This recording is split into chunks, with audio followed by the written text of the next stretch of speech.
Hello, screenwriters, and welcome to Writing for Screens, the screenwriting step-by-step live stream, volume 36.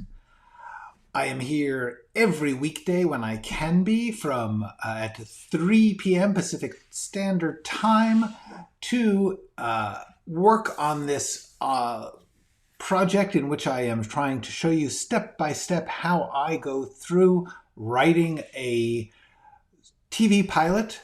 At the same time, you can ask me almost anything. And if for some reason you are unable to ask me anything right now live, if you are watching this as a video, you can still ask me anything. Go to writingforscreens.com and click on the Contact Me button, which is just all over the place. If you do not want to do that, you can contact me by commenting in the comments. Ask me a question there. It will get to me. I will either answer it right there in the comments or I will answer it here if I can. And that's how this works. The other way that this works, hello Kirby. The other way that this works is that I am going to go through the work that I did over the weekend and show you what I've got working through the outline step by step. I have been refining it, simplifying it, clarifying it, all the fyings. And the result is we are getting to where it will be a workable outline that I can write from. Hello, 99 Precinct. So let us look at this outline that I have been working on, and let's talk. We had gotten, just want to show you, look at all this we've done where the pink stuff, the questions, the unresolved stuff is very minimal. We've made some decisions, but then we hit the so far so good, the marker of where I've gotten to as I move through it.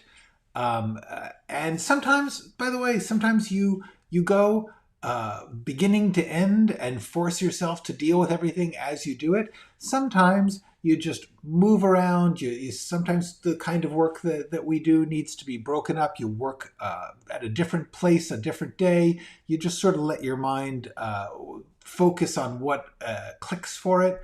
But now and then, you got to go from beginning to end and make sure that you're not avoiding things or disconnecting things. So I am going all the way through this. I leave the so far so good where I left off to say, start here.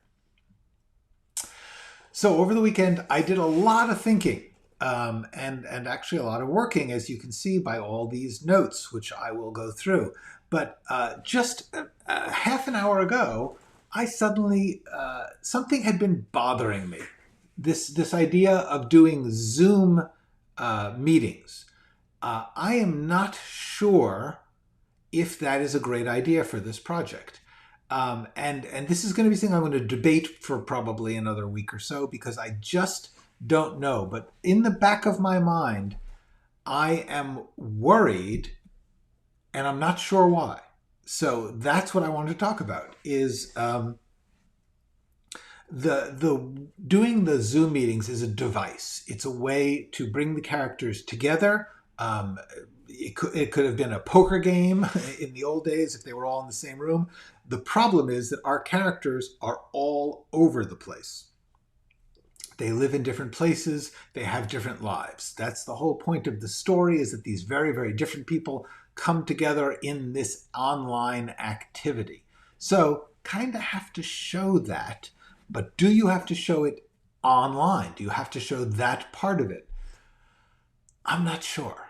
And I'll tell you what's bothering me about it. To tell you the truth, the problem is I have done it before. I've already done that once. Now, that can be a good thing. It can be, if you've developed, you get to be a skill. You do sports stories, you do action movies. You get good at that, and you know how to do that. And you've done those action scenes before. I have done a movie called Like, Share, Follow, which was about a YouTuber, actually. It was what actually opened me up to the idea of teaching on YouTube, was I learned how people use YouTube.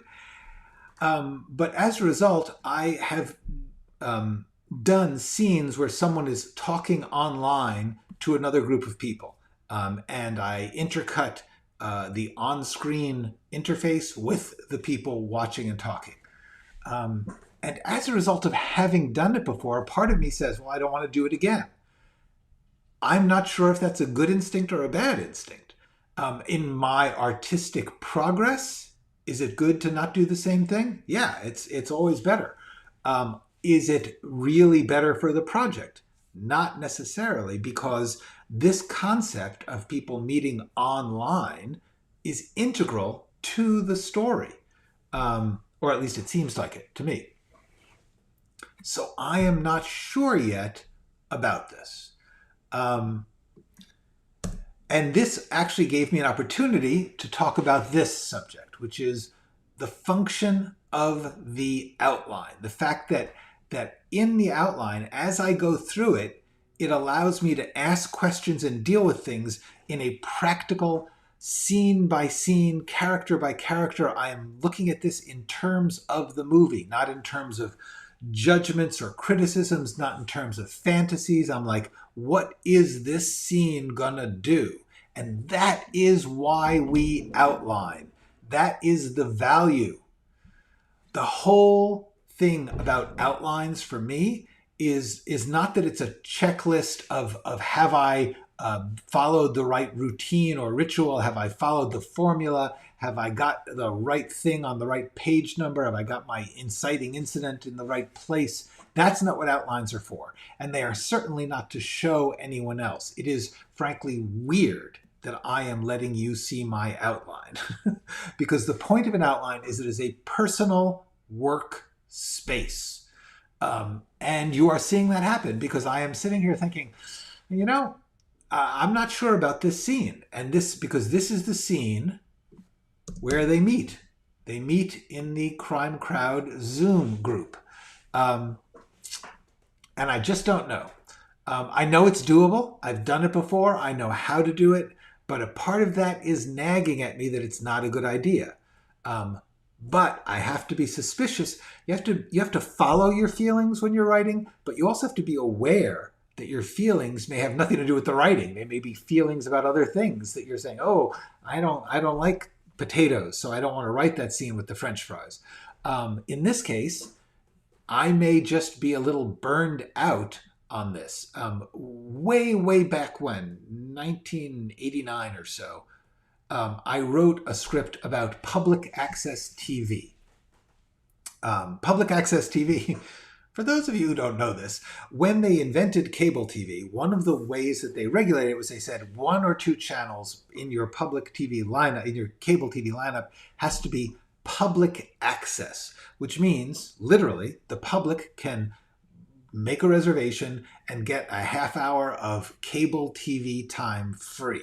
They can either bring their own tape and play it, or they can sit in the studio and do a live show. That allowed some of the wackiest, worst, most insane television personalities to flourish, especially in major cities like Los Angeles and New York, where the cable TV market was pretty hefty in the 70s and 80s. People would come on and just do maddeningly bad things. But they were really fun, and they became quite notorious often in those cities. They were very local. Anyway, I did a script, a movie script about someone who was doing a public access call-in show, which is really the equivalent of a live stream 30, 40 years ago.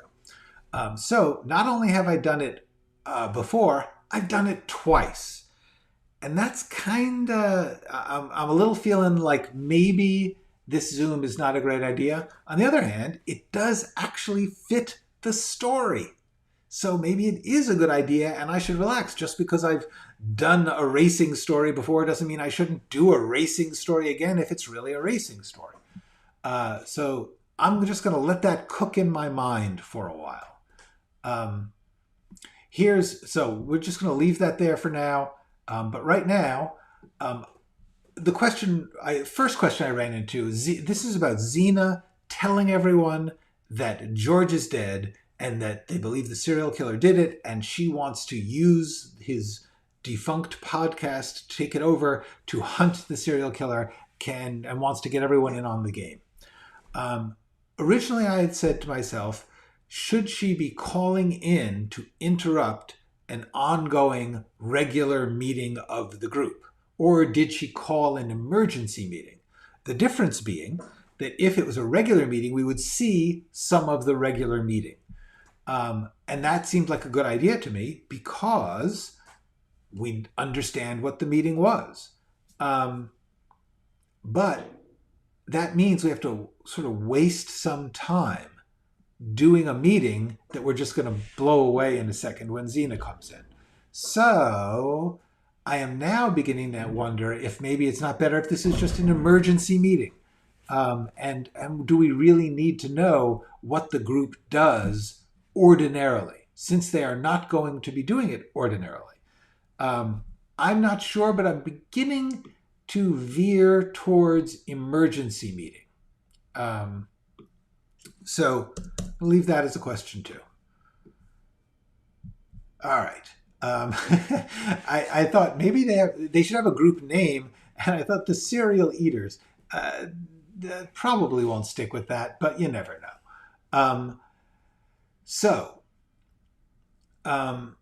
Oh yeah, the other argument about the interrupted meeting is that it's kind of coincidental that this death announcement happens on the day of the, if they meet once a week or once a month, whatever it is, it's sort of coincidental that that happens the same day. And also, this is just another thing. This is one of those things that happens when you've written a bunch of things, is that I know I take too long in my setups of things. I revel in setting stuff up, in spending time getting to know characters and their worlds. And therefore, I am a little wary of doing that. Hello, Ekene. So glad that you can catch it live.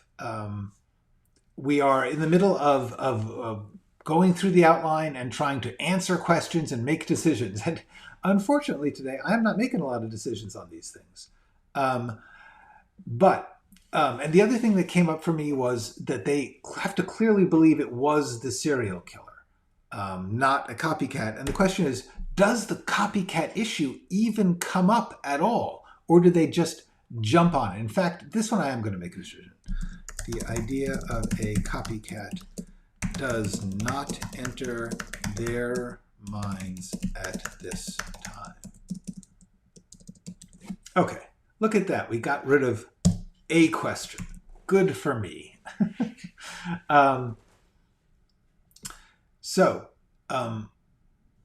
Then what I did was I said, okay, this group meeting is actually a bunch of scenes. There's a scene where we meet each of the main players in the group, which means Xena, but also Norman and others. So I want to give each one of them their scene. So I said, originally I had him be from Philadelphia because I was just randomly brainstorming. This may be the most valuable thing that you can get from watching this live writing process, is how much you change your mind. It is amazing as a writer how much you have to change your mind. You have to make distinct decisions. You have to just be bold and claim your ground. And then you have to be willing to look at it again and go, was that right? And you have to do that over and over. I mean, you'll change these decisions more than once because there is no right answer. It is not like you are working towards a finished right thing. That thing that you are working on is constantly changing from the things you are doing in the present. It's like one of those timeline things where the future will change based on the decision you make in the present. There is no fixed future work. There is no finished work that you are trying to get to. You are deciding moment by moment, day by day, page by page, what this work will be. For example, when I started this, I thought of it as a romantic comedy more than a thriller. When I started, blah, blah, blah, blah, there's so many things I think, and then you put them down as a way to rough in, to build the world and the story. And then you start to say, well, this impulse, for whatever reason it came to you, wasn't fitting in with what else you're doing. That's the other thing I need to talk about, where these things come from, because they don't come from nowhere, and they do not come from a vision of the right answer. This is one of the biggest things that writing teachers tend not to teach you. There is no right answer that you're getting closer to or further from. And so when I decided that he was in Philadelphia, I was doing it because I thought I was just randomly assigning people places, and it had to do with the proximity to the murder scene, which was in rural Western Pennsylvania. And I wanted him to be urban. I wanted him to be urban in the old-fashioned city version, not the racially charged version that urban now has. I wanted him to be a guy who lives in cities and works in city newspapers. And so I thought, where's the nearest city to Western Pennsylvania? And this sort of betrays my life. I grew up on the East Coast. I grew up in New York City. Then I moved to the West Coast. I live in Los Angeles. So I tend to think in terms of those corridors.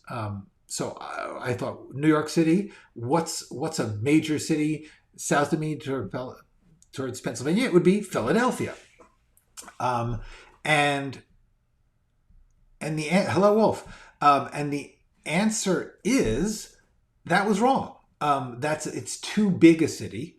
The truth is, I need to define this character as a failure, as a guy who is something of a loser in his game. His game is he's a fired journalist. He's a journalist who lost his job, but it shouldn't be that he was a crack journalist. He was an average journalist. And so I thought, I went to the map and I said, okay, what's an actual city closer than Philly? There's a couple. There's Youngstown and there's Akron. So I'm moving him to Akron, Ohio, because that will make him less of I used to be a contender, more of, well, actually it is kind of, I used to be a contender. I could have been a contender, but he wasn't a contender. And that's what I want this city to establish. Akron, Ohio sounds jokey. And I really apologize to anyone from Akron. I have nothing against Akron. It's just a name that people tend to associate with a lesser city. So we're getting rid of Philadelphia. And the thing is, actually closer is Youngstown. But Youngstown kind of sounds a little cooler. Maybe partly just because of the Bruce Springsteen song. I don't know. But Akron sounds worse to me. And I'm the one making this choice. And once again, I apologize to Akron. And in fact, here's the other thing that happens. When I wanted to research where he should be from, hello, Alex. I'm reminded to click like if you haven't already. Yes, thank you. That's very kind of you. Here's the deal. When I choose a place, I go to the map, Google Maps, because why would I go to a paper map at this point in the history of the world? And I looked at where the cities were. I decided that that Akron was the best one for my choice. And I went down to Google Maps Street View. And I just street viewed my way around the town. I did a little research on Akron, Googled it, and yes, Akron sounds funny. That's absolutely why I chose it. It's a punchline in the mid 20th century. The slick people from New York, Chicago, LA would say Akron. Partly it's just the K sound. Anyway, when I actually looked at Akron, it was cool. It actually looked really nice. It's got this great weathered, there's these parks along the apparently locks in the river. Anyway, I street viewed myself around Akron, and I thought, man, I like this. This is a kind of place where sort of funky, offbeat people could maybe start an artistic community kind of thing. Anyway, so the answer is I'm using Akron because it sounds bad, but in fact Akron was pretty cool. And if we were lucky enough to use it as a location, damn, there are some great locations. Anyway, so I'm giving him a crappy apartment. He sleeps in the living room on a fold-out sofa so that he can use the bedroom as an office because it is very important to him. More important than living a decent life is that he has an office, that he is a working journalist. And so these are the questions I was thinking as I was working on it. It's like we're establishing a major character, one of the two leads. And so the point of this first scene has to be, what are we learning about him? What do we know about him in this first moment that we meet him? If you look at any good story that you see, when you first meet a character, they are being defined. They are being marked in some way as having this quality and not that one. Famously, The Godfather, if you watch The Godfather, the whole opening wedding sequence is very neatly defining a lot of these characters. They will grow in depth and complexity as it goes along, but at the beginning we are getting an archetype for each one. And that is what we should frankly aspire to do. These are some of the questions that I had. And I was just like basically brainstorming, what is he like? It's like, how far has he fallen? How bad off is he? Because while his character is someone who believes he is better than the other people in this group, one of the points of this is he is not. The question is, what does he do for money? How broke is he? Did he have severance from his job? I don't know yet, haven't decided. Is he writing a lot or intending to write a lot? Those are very, very different states, as we all know. There's a big difference between someone who says they want to be a writer and are not writing. And this truly is a lesson for us all. Whether or not you are a good writer, whether or not your writing is going to get you what you want, there is still a big difference between not doing it and doing it. And I believe I'm going to come to an answer on that one, which is he is not a guy who doesn't write. He's a guy who may have a lot of ego problems. He may think too highly of himself, but he is writing.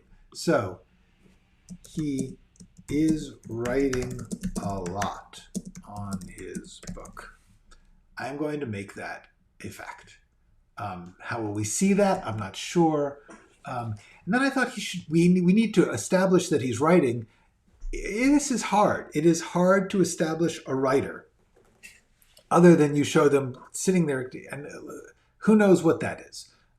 You see that they're writing, but you don't understand what they're writing. And the use of the writer in a story is the contents of what they're writing. So, somewhere I read that until action begins, characters are busy being themselves. You know what? That's damn right. That's great. I like that. Yes, these characters are busy being themselves. That's exactly what they are. They are defining themselves for us. And as a writer, I need to see him writing, but I also need to hear him talk about it with someone, it seems, I think. And that's when I came up with, I thought, well, how does he write? And what I thought was, I want to show a guy who's sort of stuck in the 20th century, way back in the 20th century. Not serious. I was being sarcastic. Like the 20th century was a long time ago, but the truth is, it's 20 years ago. There are people probably out here watching who have not lived in anything but the 21st century, which blows my mind as someone who was born in 1958. Anyway, I was going to say he writes. He's not one of those people who can't handle the new technology, but he does type on a typewriter, and a very specific type of typewriter, the best typewriter in the world, the IBM Selectric. This was a typewriter I truly loved, and it truly, truly was better. And it's often the one you see in the movies because it's gorgeous looking, and it has that ball. Instead of the little type 1-by-1 letters, it had this super cool type ball, which meant you could change the font. That was earth-shattering in those days. Anyway, the other thing is just it was fast. You could type fast on a Selectric. So, types on a still type fully technological, but still types on a Selectric. And this brought me to the idea that he was taking it to a repair shop, and that therefore we get to talk to someone about this whole issue of the old mechanics versus the new technology. Yes, it was. Selectric was. Anyway, so I just got this idea for this scene. Let's fix that spelling. This is correctly spelled. Anyway, so we're going to have a scene at a repair shop. Is that the only scene? Don't know.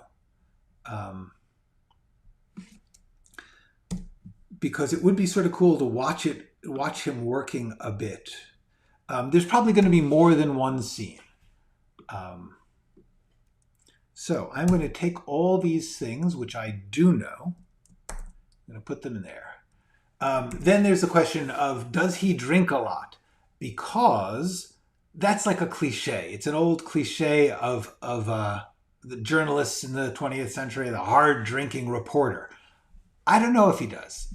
If he does, it's not necessarily a problem that he has to deal with. He's a functional drinker. Yes, I knew it was autocorrect. I knew you knew what you were talking about. That's Mark. Okay, so look at this. We've got meeting Norman, and now we have all this stuff that has been decided. I like that. These things haven't been decided, but it'll take a while. Now, if you recall, we have to meet this meth dealer who I had been calling Kanji. I changed his name to Dandowski, but I had not decided on his first name. I knew it was a C, and ask me why. Ask me why why it was clear to me that this name should start with a C.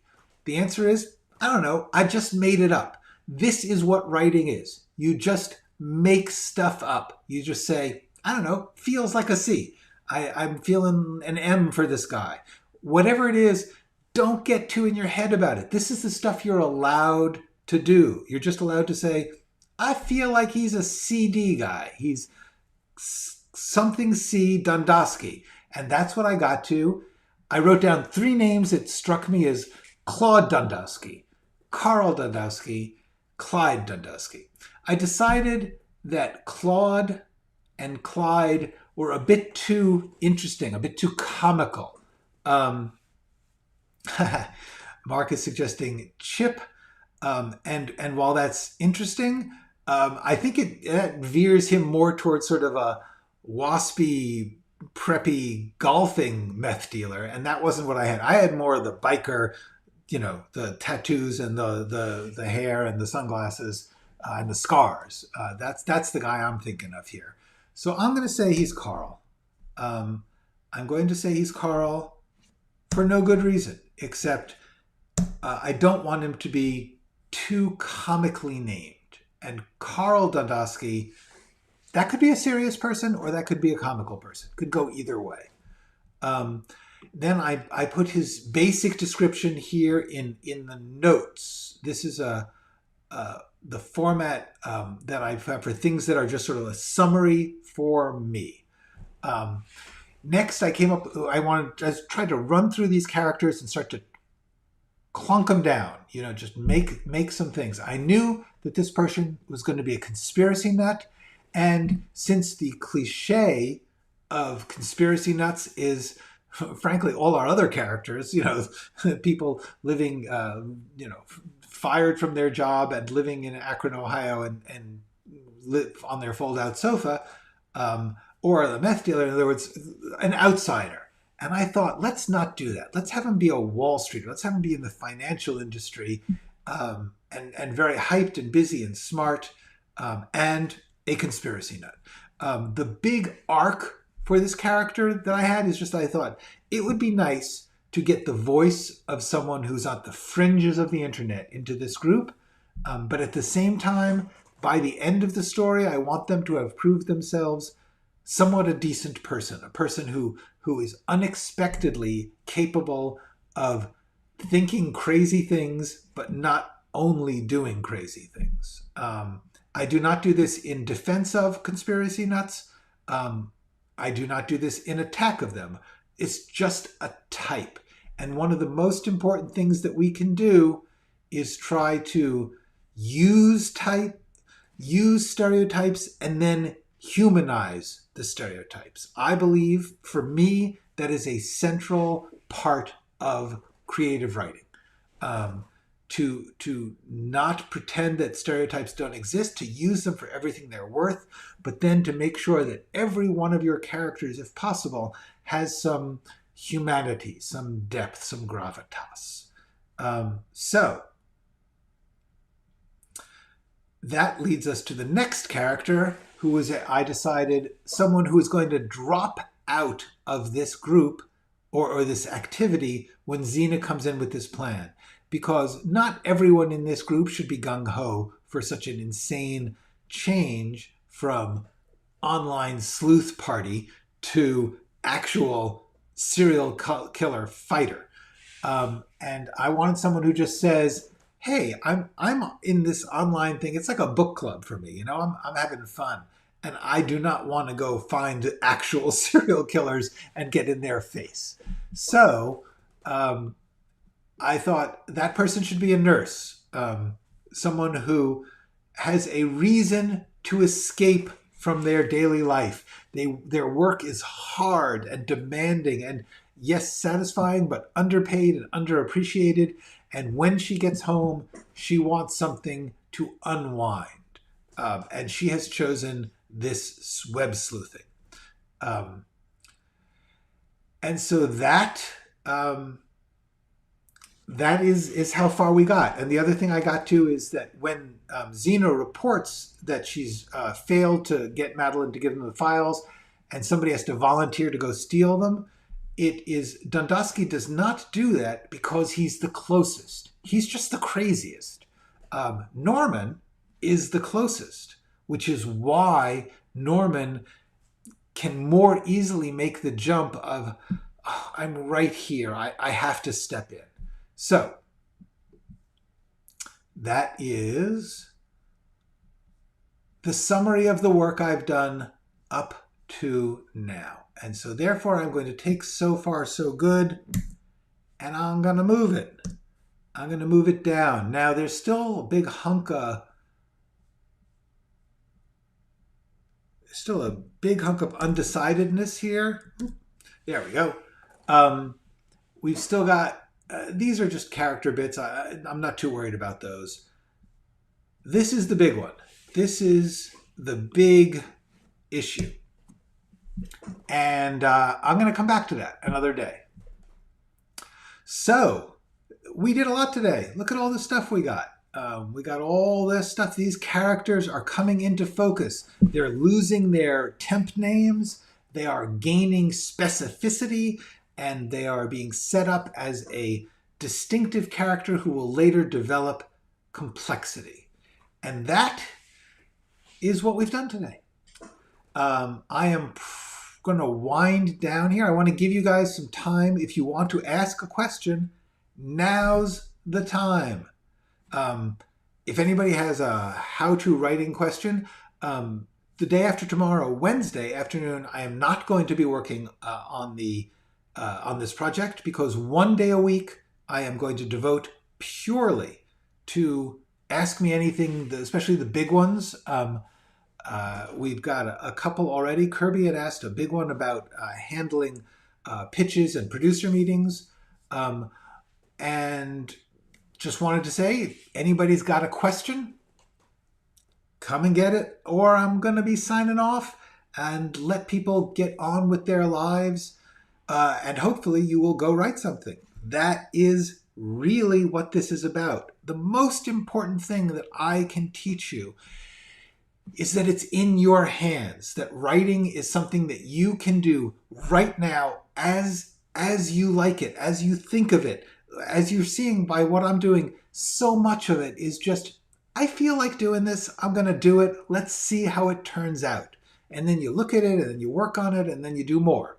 That's what makes you a writer, not just a wannabe writer.